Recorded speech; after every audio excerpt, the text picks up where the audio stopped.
Good day, everyone. My name is Shelley Tatusis, and I would like to welcome you to the premier national viewing of Understanding and Finding Our Way, Decolonizing Canadian Education. Today is National Indigenous Peoples Day, and for some people, it's just another day. The release of this film on this day is very purposeful. Understanding the impacts of colonization on Indigenous communities and how it manifests in education is our opportunity to act and make things different. This film has been 9 years in the making, and we are pleased that you could join us today.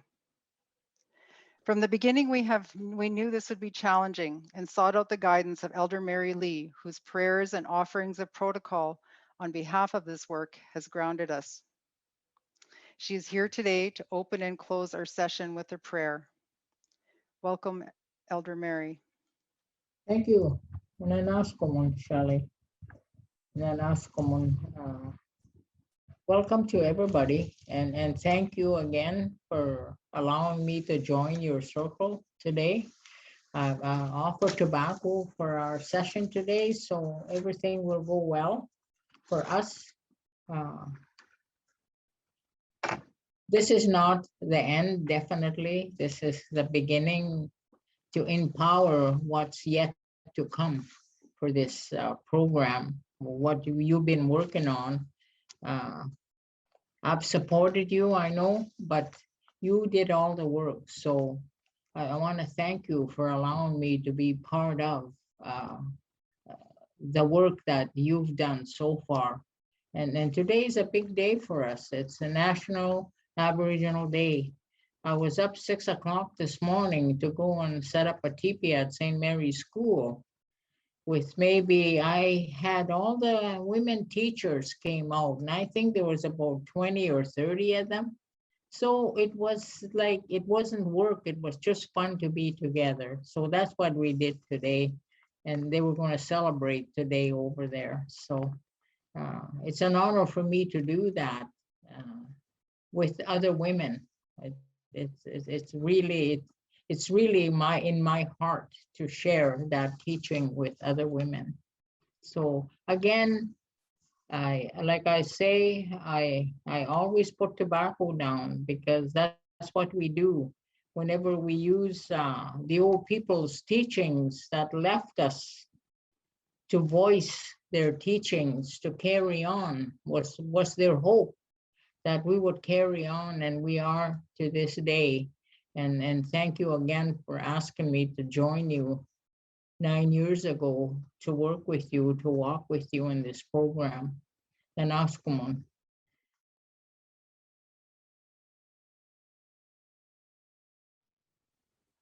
Thank you for the prayer. We're forever grateful for your guidance. So at this time, I would like to invite Patrick Mays, President of the Saskatchewan Teachers Federation. It was quite some time ago when Dr. St. Denis approached the STF seeking their involvement as a way to ensure that teacher voice was reflected in the film. So welcome, Patrick. Thank you, Shelley. And I'm honored to join you on National Indigenous Peoples Day to watch this important film highlighting public education inequities here in Canada. Today, we're gathered on traditional treaty territories and the homeland of the Métis. We acknowledge our treaty partners, the Cree, Dakota, Saulteaux, Nakota, and Dene. We pay our respects to both the First Nations and Métis ancestors of our province and reaffirm our relationships with one another. Before we begin, I want to acknowledge some special dignitaries joining us this evening. And I've scrolled through the guest list and noticed a number of teacher federation leaders and a dean of education. And there's so many, but there are a few people that I want to recognize as well, though. We have Donna Johnson, our Deputy Minister of Education for Saskatchewan, joining us. Susan Nedelkoff-Anderson, our Assistant Deputy Minister, Education Ministry, and also Carla Beck, the Opposition Caucus Chair and Critic for Education. So please welcome and thank you for joining us for this important and significant viewing. This National Indigenous Peoples Day feels different than in years past. The discovery of more than 500 children in unmarked graves in residential schools in Kamloops, Manitoba, and Saskatchewan has reopened a dark chapter in Canadian history, one that must not be allowed to be forgotten. Tragically, the Truth and Reconciliation Commission of Canada estimates there could be as many as 6,000 children still waiting to be found and commemorated to properly honor the memory of each of them and to bring some peace and closure for their families. I can't help but reflect on how difficult this past month has been for residential school survivors and their families, and for many Canadians who are hearing this truth for the first time. Many have been horrified to learn that education and residential schools were used as weapons against Indigenous people as an attack on their identities, culture, and spirituality. With awareness comes important conversations about colonialism, power, and privilege, and the impact this is having on us as a nation, as citizens, and in particular for those of us working in the education sector. As Canadians, we're all responsible for truth and reconciliation. If truth is to be part of the process, all teachers, all pre-service teachers, and university and college educators have a responsibility to share truth through education, awareness, and sharing stories that need to be told and heard. As former chair of the Truth and Reconciliation Commission of Canada, Justice Murray Sinclair said, "Education got us into this mess, and education is the key to getting us out of it." This film invites educators to learn about our colonial past, to acknowledge both past and ongoing inequities, and to work with Indigenous communities to help decolonize public education.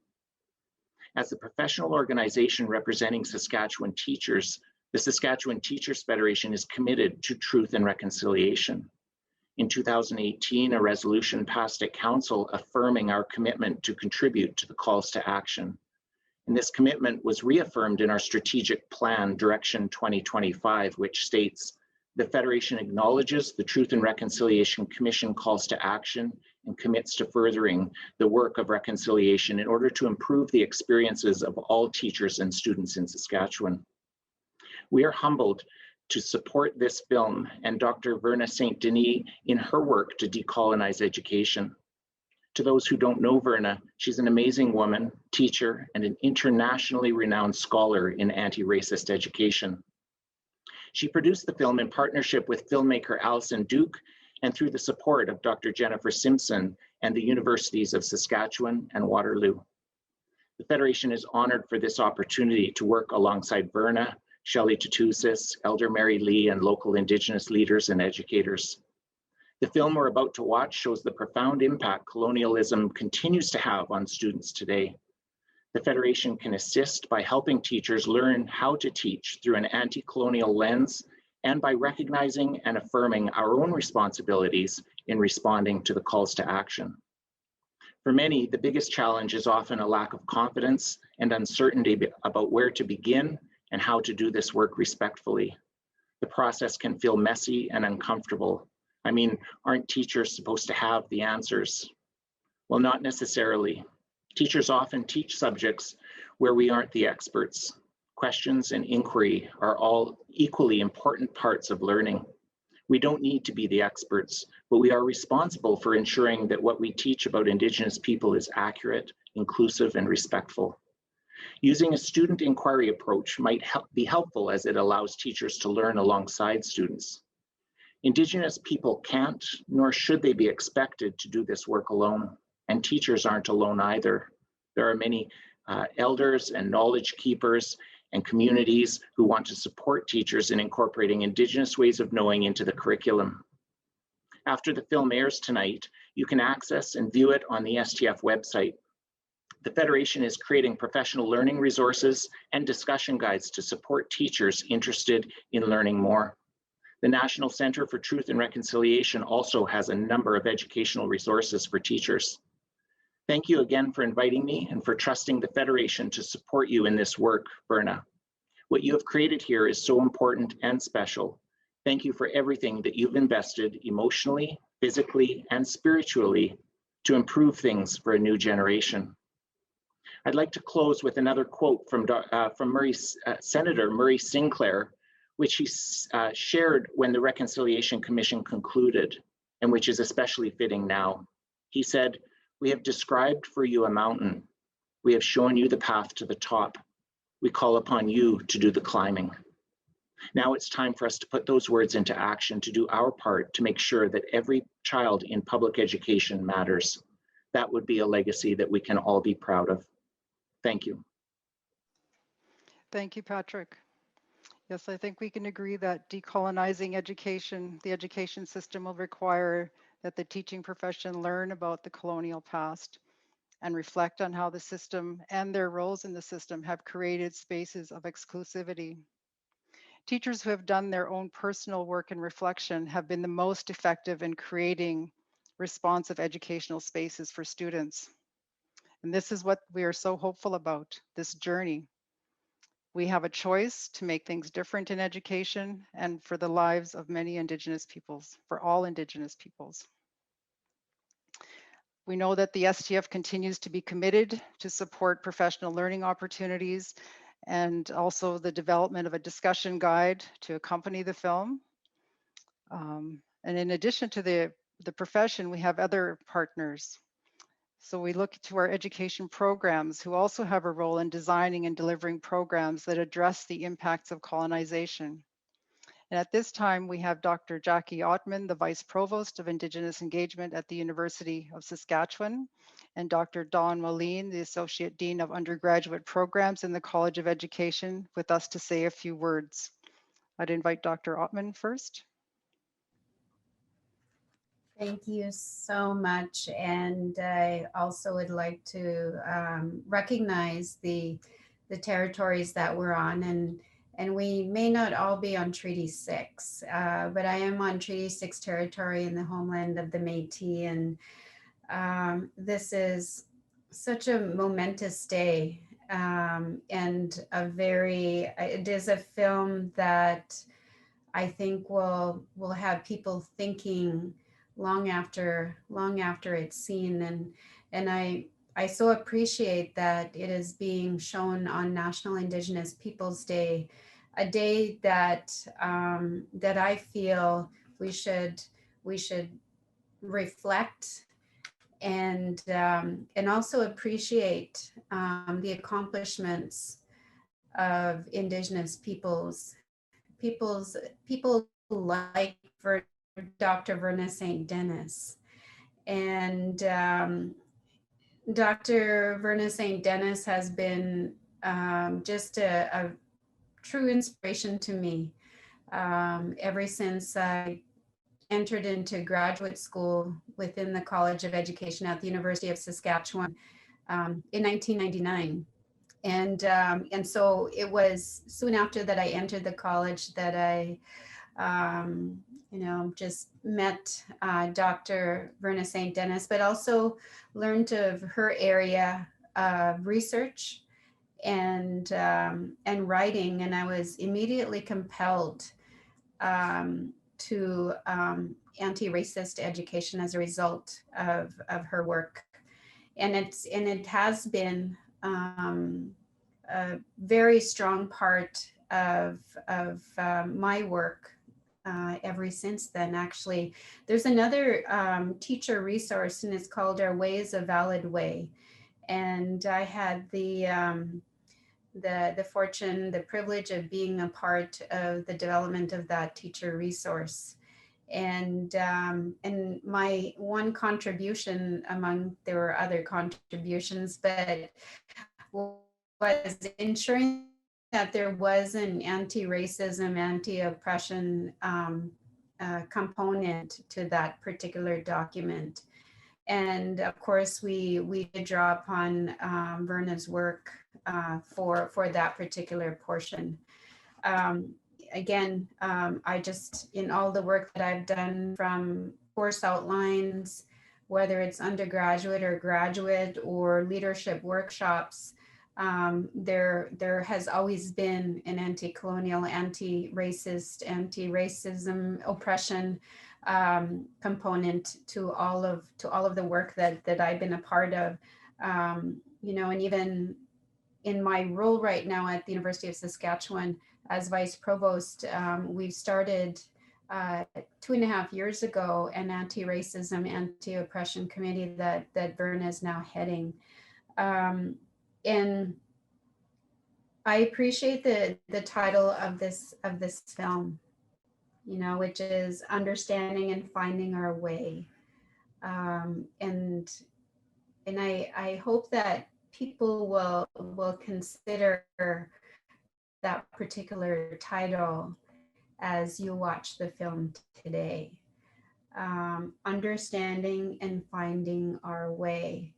And part of that is considering our colonial past that has been talked about today, and how really pervasive that mindset is even today, and how evident it is in our organizational structures today.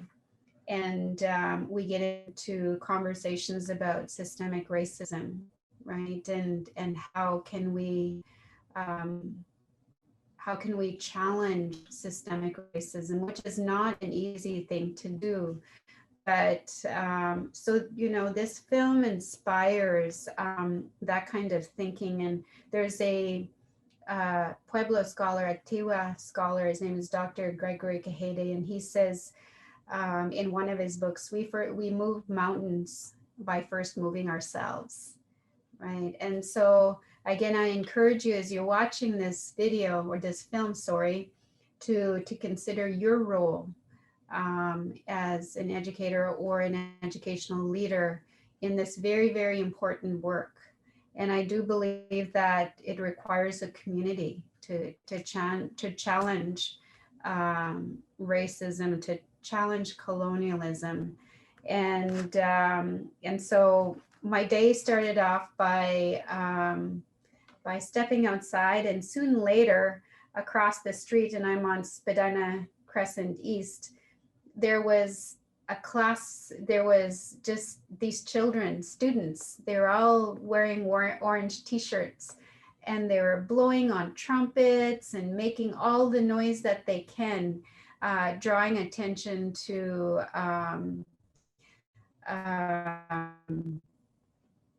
National Indigenous Peoples Day, and drawing attention to many other things in you know, connection to that relationship to each other. And I just, you know, it made my day. And so I'm very, very happy for you, for everyone who is involved in creating this powerful film. Verna, very, very happy for you, and this is such a big day, and you get to share this with the world now. And the important work that STF is going to continue engaging in and providing, you know, the important resources that will accompany the film in the future. Gichimigwich. Thank you. Dr. Walleen?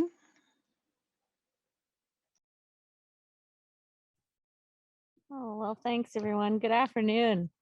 Thank you, Elder Mary, for the opening prayer, and to Patrick and Jackie for your greetings. It is just a phenomenal pleasure today to be able to be part of this important and powerful film debut, and particularly on today of all days, National Indigenous Peoples Day. I think it's just amazing to see so many people together here today in attendance that has a collective commitment to decolonizing education. Thanks so much for your attendance. What an acknowledgement of all our relations in partnership and solidarity, particularly as we struggle with how to collectively make sense of the calls to action for reconciliation when we still have so many truths to face related to racism, to colonialism, and to, frankly, the horrors perpetuated and continue to be perpetuated on children, families, and communities.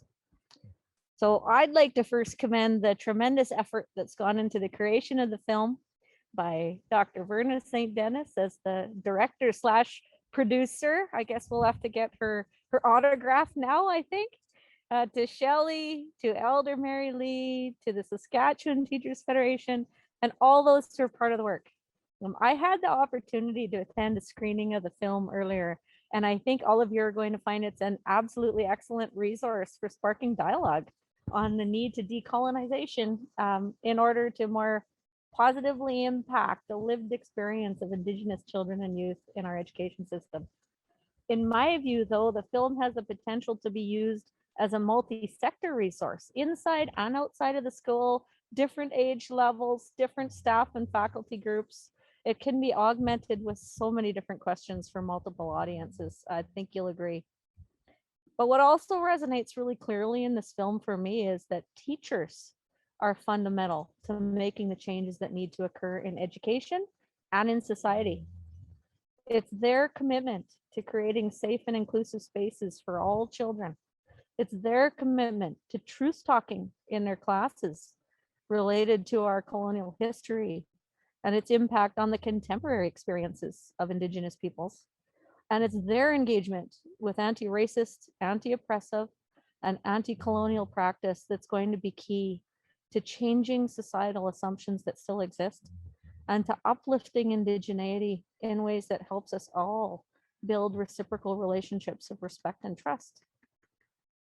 So as Associate Dean of the undergraduate program at the U of S, I acknowledge our continued need for teacher education programs that support the growth of teacher candidate dispositions, skills, knowledge that is going to be helpful to facilitate these changes. We have a significant responsibility to do more, to learn more, to build stronger relationships, and to ensure that when teacher candidates leave our programs, they understand our colonial history and they're able to fully engage in decolonizing and anti-racist teaching practice. The film is going to be a welcome addition to the resources that our education faculty and staff can use in their classes and can they use to enhance their own professional learning. It's also a way that we can build from the work of our partners at the Saskatchewan Teachers Federation to align our efforts with the needs we know that exist in schools. So to that end, I hope you enjoy the power of this film as much as I did. This kind of work is extremely personal work. It is political work. It is troubling work. And it is about the embodied experience of racism and colonialism that is embedded into the very structures of our institutions, but that is lived by so many peoples. So I'm looking forward to the second viewing for additional gems that are going to inspire my own learning again.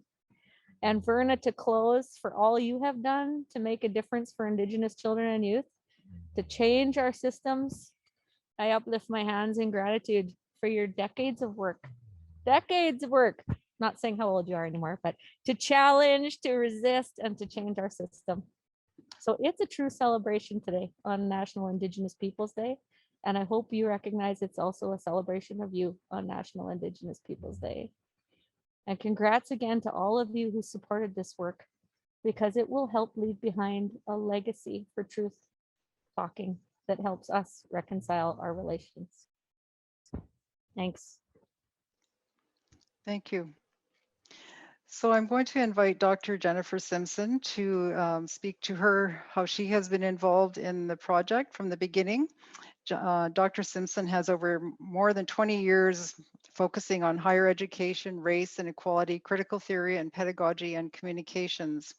And she will be joining the Ryerson University as the provost and vice president on July 1st. Welcome, Jennifer. Thanks, Shelley. I'm just going to pause and check in with Verna, with Dr. St. Denis. Verna, did you want to speak first, or if not, I can jump in? You jump, yeah, you start and then I'll. Okay, thanks, Verna. Yeah. All right. Thanks again, Shelley. And I'll just start by saying, yes, I am in Ontario, in Toronto, which is the Dish with One Spoon territory. The Dish with One Spoon is a treaty between the Anishinaabe, Mississaugas, and Haudenosaunee that bound them to share the territory and protect the land. So I've had a fairly, I guess I've had the privilege of being involved from the beginning of this project. Verna and I worked together. Verna, you're going to talk a little bit more about a group called the Anti-Colonial Project. I was the facilitator or the chair of that project, and this film is one of the outcomes of that project. I guess what I'm feel particularly good about with this film is the ways in which a group of us, and I'm just going to acknowledge those individuals because it's the relationships and conversations and work the group of us did over, like many people have said now, 8 or 9 years. So that I had the privilege of working with Mary Lee and Michael Gotten, Ellen Whiteman, Shelley Tutusis, Verna St, Denis, and Allison Duke. And I think, as many have said, I want to be brief, but we're really hoping this film opens up a different conversation for a way forward. I think it is messy and difficult work, and it's work that we bring our hearts to, a lot of us, I think. And at the same time, there's such substantial need for change in our practice. And I just saw the chat comment, will Ryerson University change its name? That's a great question. And I think, speaking from the role of an administrator, as you said, Shelley, I'll start as provost at Ryerson in a couple of weeks. And those of us with power need to act responsibly. And acting responsibly is thinking every day in every single decision about what anti-colonialism and equity will look like. And it's not something for the periphery or for once in a while. It's for every day and every decision at every level. And I think a lot about, in my work as an administrator on decolonization, of naming the reality and imagining a different way forward. And I hope that's what this film can do in a variety of settings, is open up spaces for people to name what's happening and imagine a different way forward. Thanks to everyone. Finally, I will acknowledge the really important financial support of what we call the Social Sciences and Humanities Research Council, which provided a lot of funding for this film. Thank you. Thanks, Verna. Okay, thank you, Jennifer. So I'm going to just speak a little bit before Verna joins in here.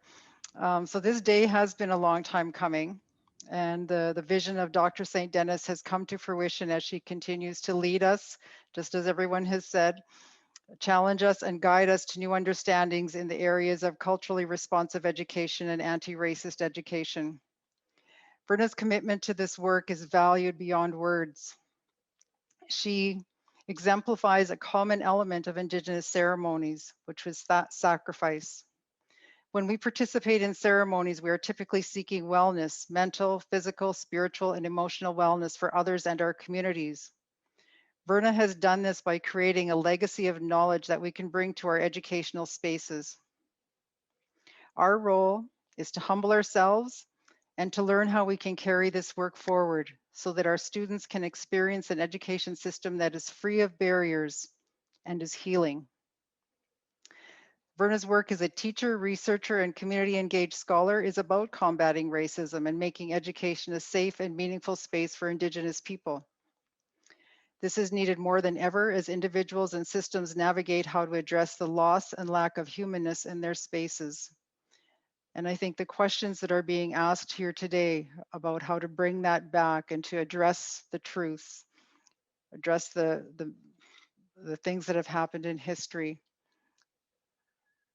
will come through in this film. This work is hard and endless, and in 2021, Dr. St. Denis was appointed to the role of Special Advisor to the U of S President on Anti-Racism and Anti-Oppression, where she carries on the work. So at this time, I'd like to invite Dr. St. Denis as the producer of the film to provide some background. Thank you, Shelley. And yes, we indeed have looked forward to this exciting day to share our collective work. And I thank you for all your kind words. This project started out as the Anti-Colonial Project, ACP, basically a group of filmmakers and scholars in Canada who came together in a common belief that multicultural approaches to addressing inequality oversimplify race and colonization, and thereby deny the experiences of Indigenous people and racial minorities. and then make it difficult, if not impossible, to address the consequences of colonization and racial inequity in Canada. So by pursuing a critical approach to race issues in Canada, we believed that historical and ongoing colonialism is profoundly relevant to life in Canada, and that colonization and racism exist at both individual and institutional levels.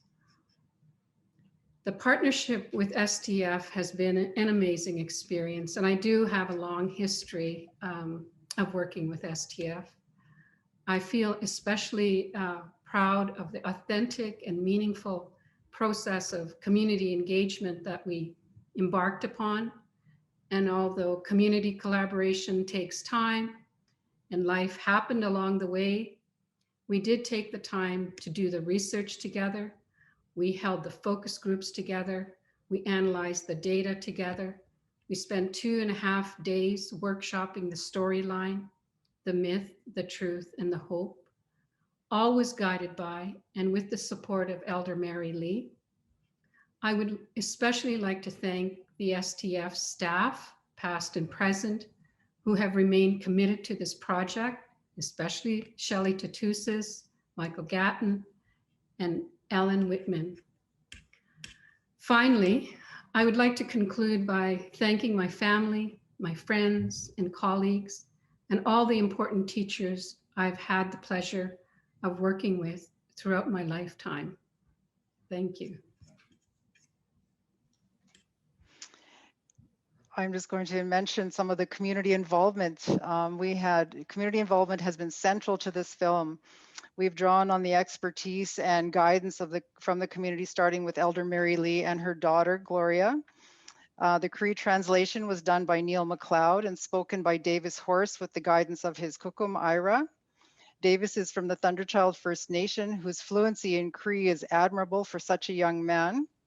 The recording was done by Musqueam Raw. Photo credits go to Leah Arcand for sharing shots of her students on the land, and to Herman Michel for sharing a photo of his grandson. Some of Leah's students may be online. I saw that she was online. And as mentioned, as former STF staff, Michael Gatton and I have continued to be involved in an advisory capacity, and we feel very privileged to be involved. So with that, we're going to view the film, and right after the film, we're going to hear from the director of the film, Allison Duke.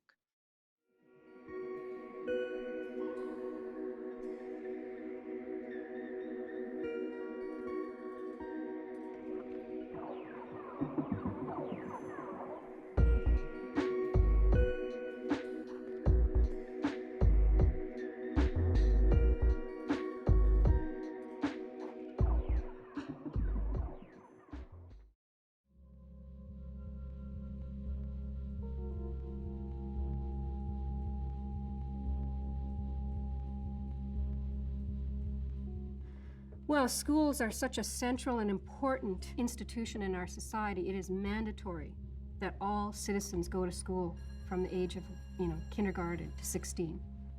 And so it is the institution that provides a history of the country and a place that had a profound influence on how our society sees itself, what it values, and what it promotes.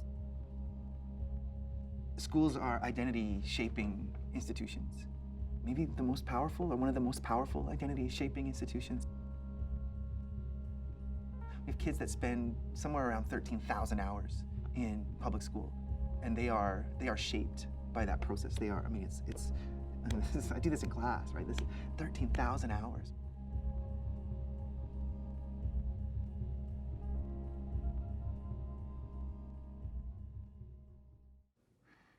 It's quite mind-blowing that we send our children to school to not be proud of who they are, to conform into this idea of competition.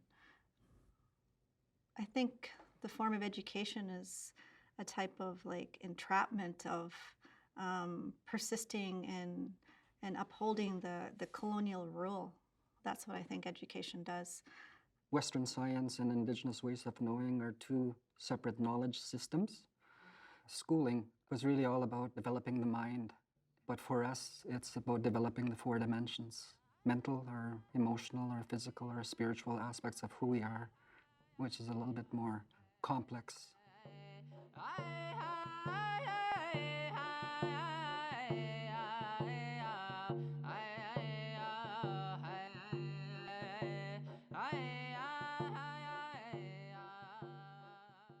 You're here now, and this is where our education started, is from the land.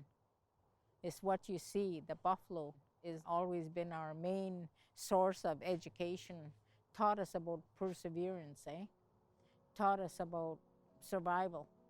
And the land. That's why we always say we respect the land.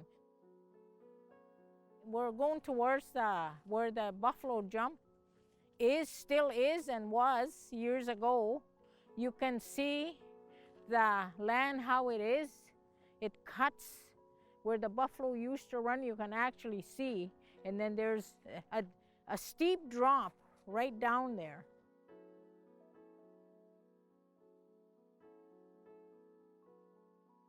I've had students here come here, and troubled students that really didn't have a good life, happy life.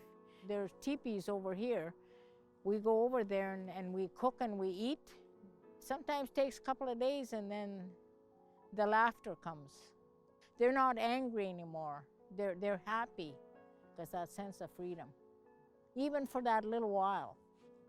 Yeah, that's how I've seen the students change when you bring them here, because it's different here. It's natural, and I've seen many changes happen. Not everybody understands the value of bringing people together who, some still trying to find that place of identity for themselves that is so important. I've realized something in this journey that I'm currently on. My Bachelor of Education degree, my master's degree, none of that has prepared me to walk into the spaces that I need to walk in and be that strong voice. The teachings of my elders, knowing who I am, that strong sense of cultural identity, that's what allows me to go into those spaces. If we don't nurture that cultural identity in our students, it doesn't matter how much of that formal education we give them.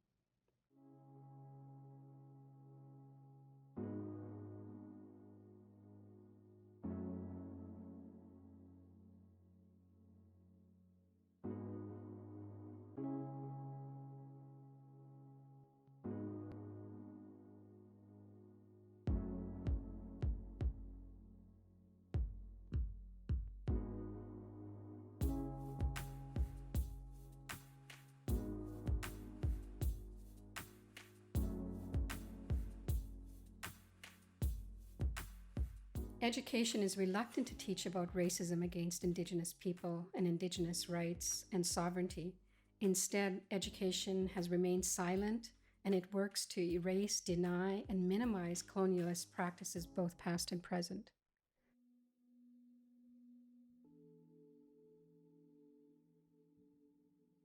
The current state of education isn't a safe place. It isn't a nice place. For teachers too, not just students. I want to let my students know who they are and where they come from and what is their purpose.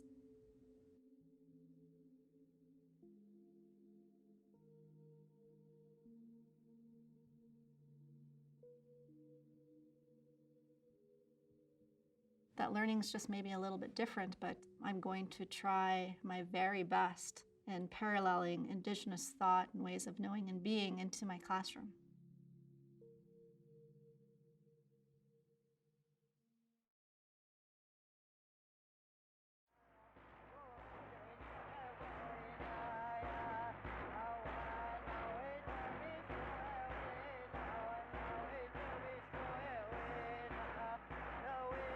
Understanding not only the culture, but the social and the political and the historical kind of realities that are in our communities, and sharing those with students is really important, so they have a good understanding of who they are and where they come from.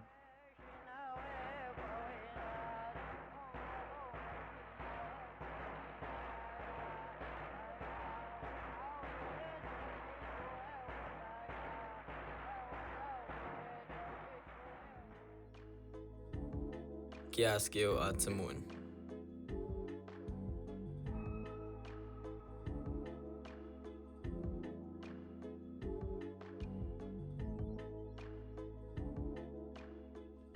Everybody's equal in Canada.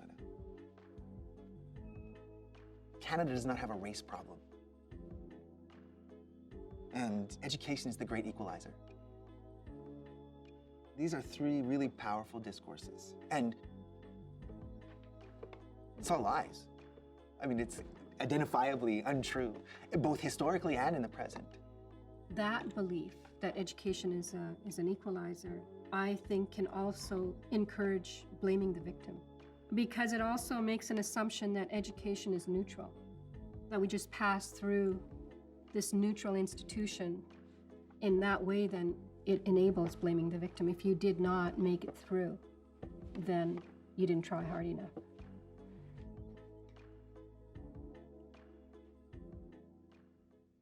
Oh, you're going to get an education, you're going to feel good, you're going to learn all these lessons, you're going to have great teachers who are open-minded, and you're going to feel safe. That's not 100% true, especially if you look like me.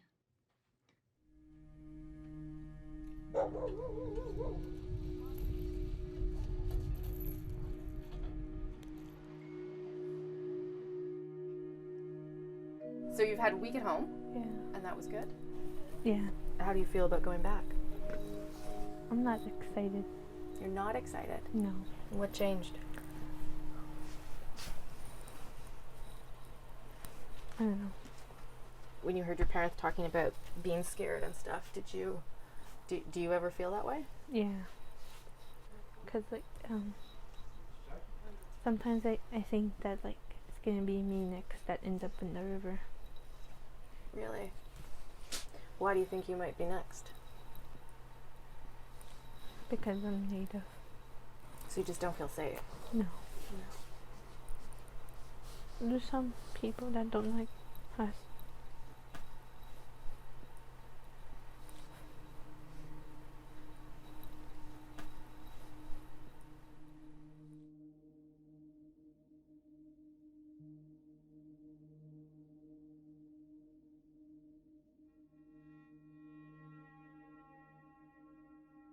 Although maybe it has gotten somewhat better since the time that I went to the K-12 system, it's only minimally so.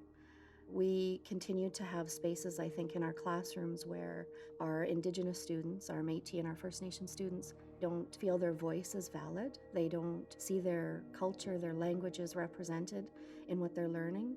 The day-to-day kind of things you run into, the racism, the subtle aspects of racism. It tells us that constant struggle and that constant challenge to fit in into Canadian society, and yet this is our homeland.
Saskatchewan farmer Gerald Stanley was acquitted of shooting and killing Colton Bushy. An inconsistency that struck out for me was just how prominently dominant histories of settlement and development figured at the expense of Indigenous ones. So in the trial itself, the sort of story of the virtuous, hardworking farmer who did the most reasonable thing he could do when his supposed castle was threatened really replicates the sort of the origins and trajectory of settler colonialism in Canada. the ideas that really drove initial settlement to Canada, the idea that the farmer or the European settler could come here and cultivate his castle, cultivate this life for himself. And we saw that very same story employed by Stanley's defense. So they drew directly from this narrative in talking about how that sort of vision of a good life that's driven by the drive to, accumulate capital, which in turn is only made possible by the dispossession of Indigenous people, that justified Stanley's actions that day in the encounter with the Indigenous youth who drove onto his farm. There are many kinds of racism in Canada. So it has a public face when we can see it, we can name it, we can confront it, but it kind of has a private face in that it exists in systems and people aren't even aware that it's there. The media perpetuates liberal narratives, citing racial tensions rather than naming white supremacy, which has long been enforced by all systems of colonial institutions.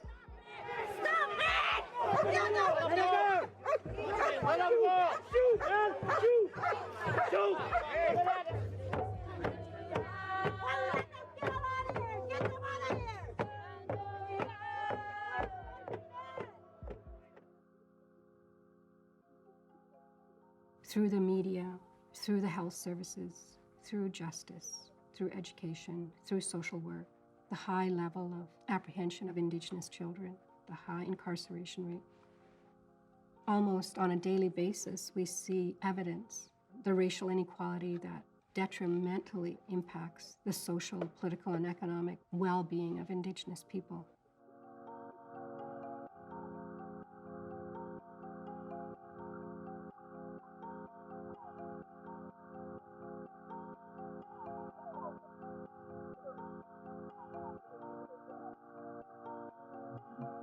So that everyone is equal in Canada is like a very effective myth to hide the inequality that exists.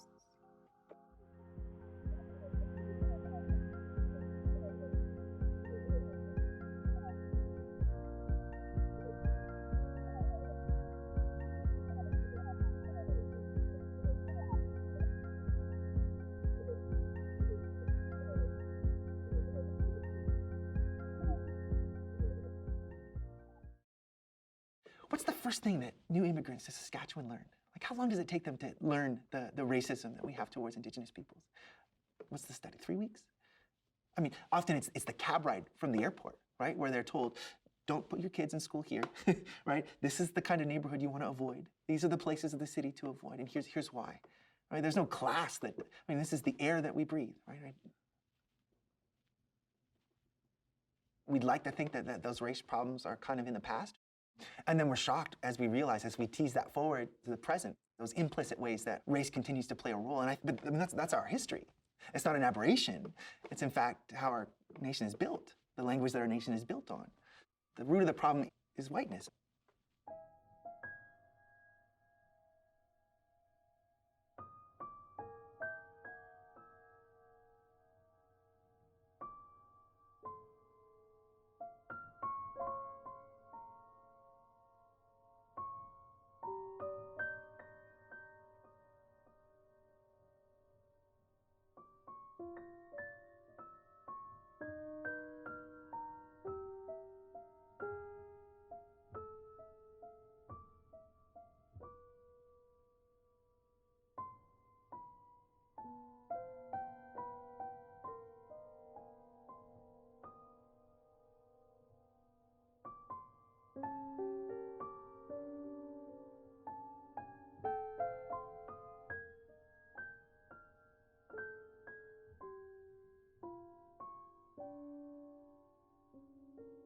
Canada has avoided very well understanding these inequities as an effect of racialization.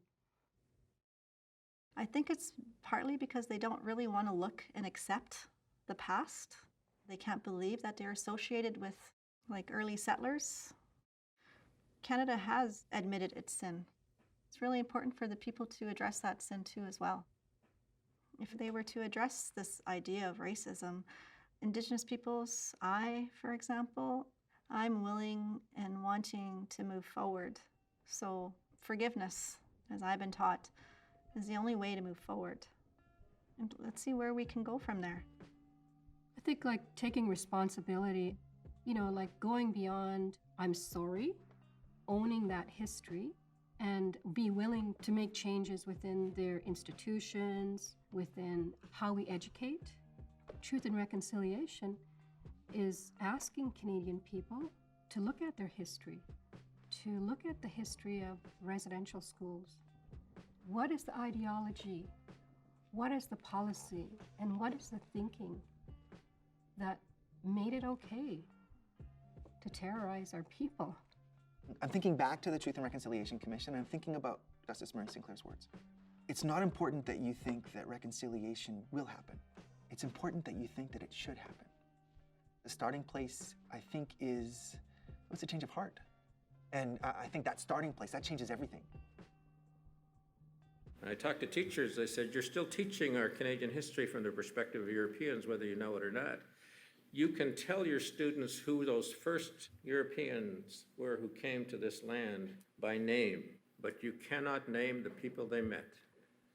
If we can find out what the people of the Bronze Age from thousands of years ago were thinking when they were inventing the tools at that time, why the hell can't we find out what people only 500 years ago were finding?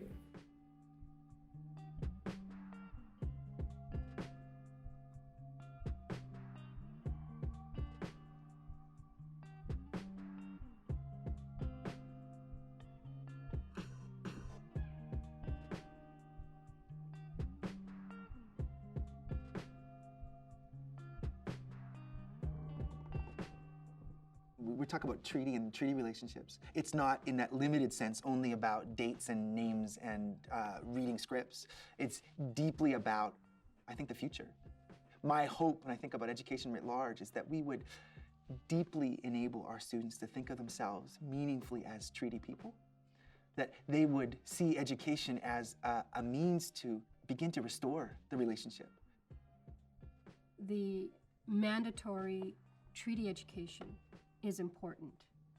And I understand that teachers have ongoing need for support.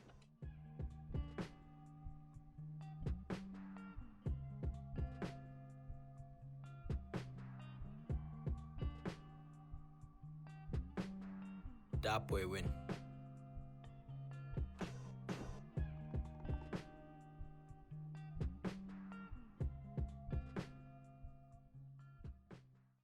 Until the 1960s, school materials, whether in teacher training or elementary and high school, they were not self-conscious or embarrassed about naming Anglo-Saxon white superiority as the goal of education.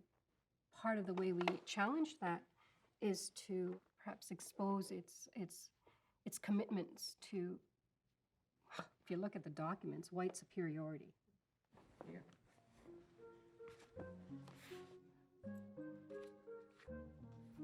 And tell us what you think about it. Saskatchewan people. The Saskatchewan Department of Cultural and Youth, 1978. Just looking at the different sections, oh my God. The first subheading is before history. In other words, when the colonizers arrived. Forward and acknowledgements, and I have a picture of someone who is from the Ku Klux Klan. And I wonder, why would I be wanting to acknowledge that? Tribes gone. They're just gone. What's the purpose of these cartoons? I mean, I look at the images and the headings, and it reminds me of other things I've seen like this. Things that have contributed to bulletin board displays in schools because people thought that this was okay. So when I look at this, and the very fact that it says Vanishing Métis makes people think that we don't exist anymore, that we existed in history. Even the way that they talk about non-native people, I think there's something to be said about that. This only creates self-hatred. Who would want to be an Indian after reading this book? Again, this is another continuation, fabrication of the untruths being still told in school. And if I had a garbage can beside me, this is where it would go. When you create something like this and it lives in libraries and it lives in society and it lives for children and youth and adults to review and to learn from, if this is what exists, it's no wonder that we have the issues we have.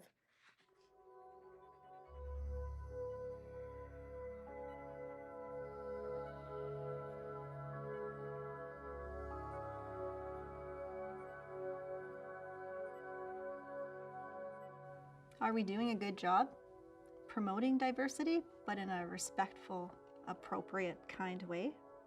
I think it's important that we stress that we need more Indigenous teachers in schools.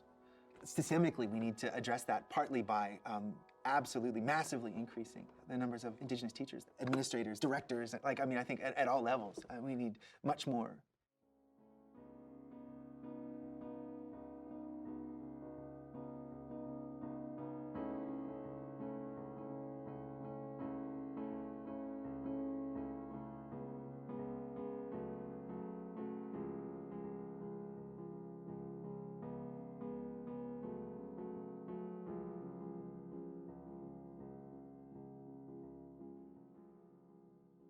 Multiculturalism, I think that's just a cop-out for not addressing the real problem, for not addressing the real issues in regards to Indigenous identity.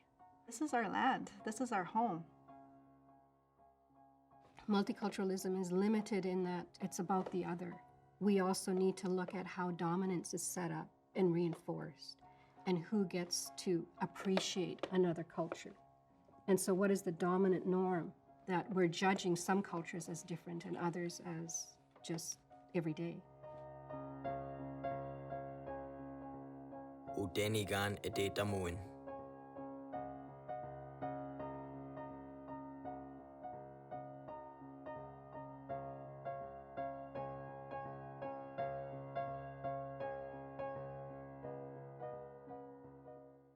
Today, it's so important to provide space for young people to be able to express themselves in multiple ways.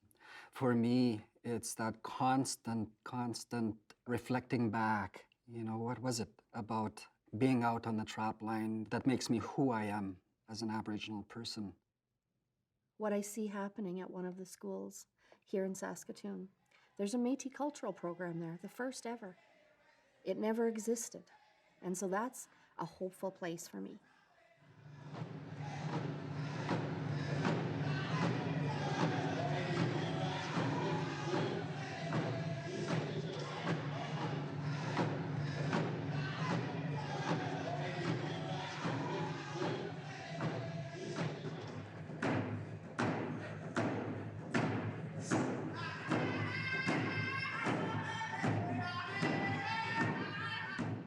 I see education looking there like it looks in our communities. We have young people, our students, learning from a youth, learning from a teacher, learning from an elder or a traditional knowledge keeper. And it's a family.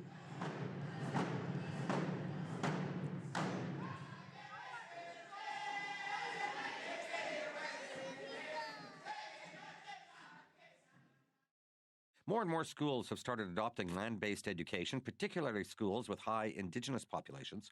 Students are getting out of the classroom and learning lessons from and on the land, often from Indigenous elders and knowledge keepers. It's really about developing whole human beings. And you see them become comfortable with the teachers and those of us involved with them. And there's a removal of that sort of dominance and an obedience model within the school. You begin to see, you have real relationships with the kids. And that creation of a space where it truly reflects natural learning. The learning happens through the lens of Métis history. They are engaged and they are learning and they are confident. As we go forward into the future, I think people will come to know who we are. People will know how we think and why we think the way that we do. It's about finding our voice, really, and sharing those perspectives that are really important.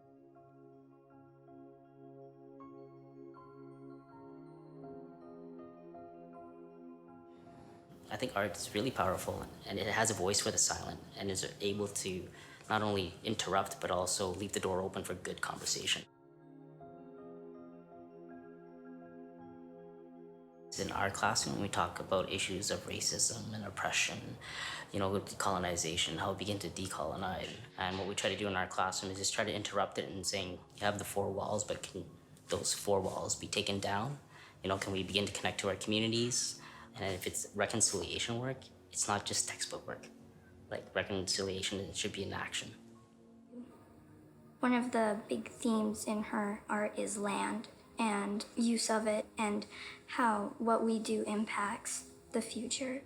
I think that's important here because we are on Treaty 6 territory, and the people of Saskatoon, after seeing this exhibition, can ask themselves, what are we doing here? Who is it affecting? And how can we change it? To show people there's Indigenous women that are still missing and are being murdered. There's still racism going on towards First Nations. It's all still there.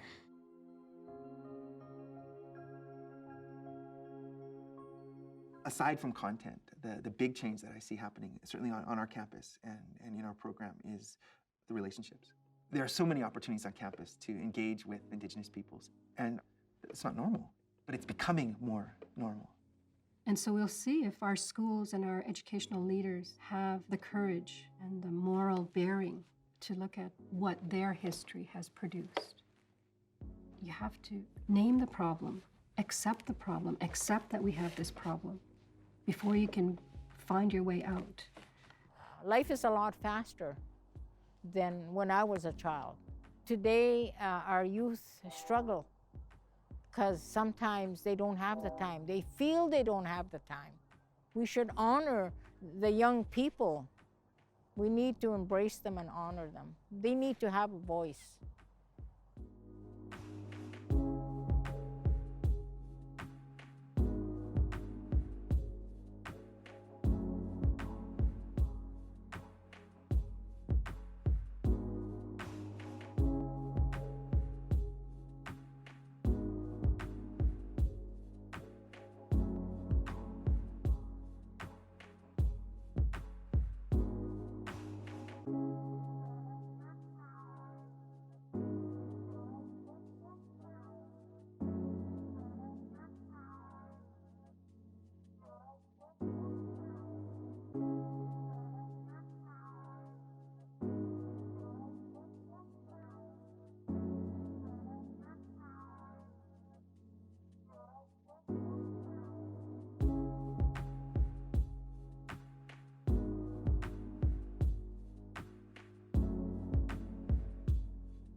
Well, thank you. I would like to invite Allison Duke to speak at this time. Allison, welcome. Hi, Shelley. Hi. Hi, good to see you. Oh, I don't know what to say after that. I'm just seeing that there was like 400 people watching at one point. I am humbled, deeply humbled. I don't know what else to say, but, thank you. And I want to thank, obviously, our elder, Mary Lee, for her tremendous guidance and participation on this project. Also, Dr. Verna St. Denis and Dr. Jennifer Simpson for their producing of this film. It's been 9 years in the making, And there's so many people to thank, like yourself, Shelley, and Michael, Gretchen, and Trisha, and Kit, and Ellen, and all the people who participated on being in front of the camera. Angie, Karen, Belinda, Daniels, Herman, Verna again, and Mike. It was just tremendous generosity of spirit. And I think that this film, we all know it was like 9 years in the making. And Verna and I would always, when we get together to start editing and changing, we're like, my goodness, it's still timely. Let's just get to the end. And then seeing, the news that came out about, historically what has happened to Indigenous, students and children in various settings. I think this is such a timely film to look back at, and pay homage to what had happened and why it happened and how it continues to happen. And just speaking about the 9 years, I've just learned as an artist that sometimes creating is not about the speed in which you operate, but how much you listen to the work so it can guide you into whatever it's supposed to be. And I'm hoping that this film really helps the community and supports the community in taking education where, the community wants to go. I do believe in the call to action, that the Truth and Reconciliation has mandated it.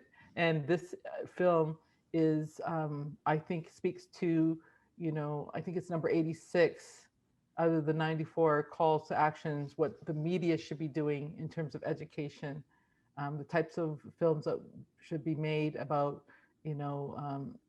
Indigenous education and rights and sovereignty. So I'm very gracious to be here, and I'm very thankful, and it's nice to see friends again that I've worked with. You all worked so hard. You've all been so patient with me. And, but it is, just from someone who is not Indigenous, making this work, there's just a tremendous amount of responsibility. So I'm just hoping that it's timely for you and that it does what it needs to do for you and your community and for all of our community, for all of Canada. Thank you, Allison. So as mentioned, the film will be available on the Saskatchewan Teachers website this Wednesday, and I think the link has been shared in the chat. Resources will become available in the coming months, and I'm sure notifications will also be posted on the website. So at this time, I'd like to invite Verna to make some final comments and then invite Mary Lee to make closing remarks and do our closing prayer. So Verna? Thank you, Shelley. My hope and my wish for the film is that it will be an opportunity to, I think, have the kind of conversations that we need in public education, both on at the level of school staff, but also in colleges and faculties of education. We really need to go to beyond like multicultural celebration. I understand that there's a place for that, but when it prevents any discussion of the more difficult histories that we share in this country, then that's not very helpful. And so my wish is that also through the support of STF, that a teacher's guide will be created in collaboration with teachers from Saskatchewan, and that teachers will have the support to provide critical education of racism and colonialism in Canada. And I just want to thank everyone who's been a part of the film and learning about creating a film. And it was a real pleasure, Allison, and working with you, and especially that week we spent in the studio in Toronto, and just seeing the flexibility of where we could go And Jennifer, I'm so glad that we met almost 11 years ago. And I just really appreciate the ongoing relationship that I have with the Saskatchewan Teachers Federation. And it's been a real honor. Thank you. Thank you, Verna. Mary? Yeah, you're. Hey. I say thank you to everybody that participated today and for everybody that put the input.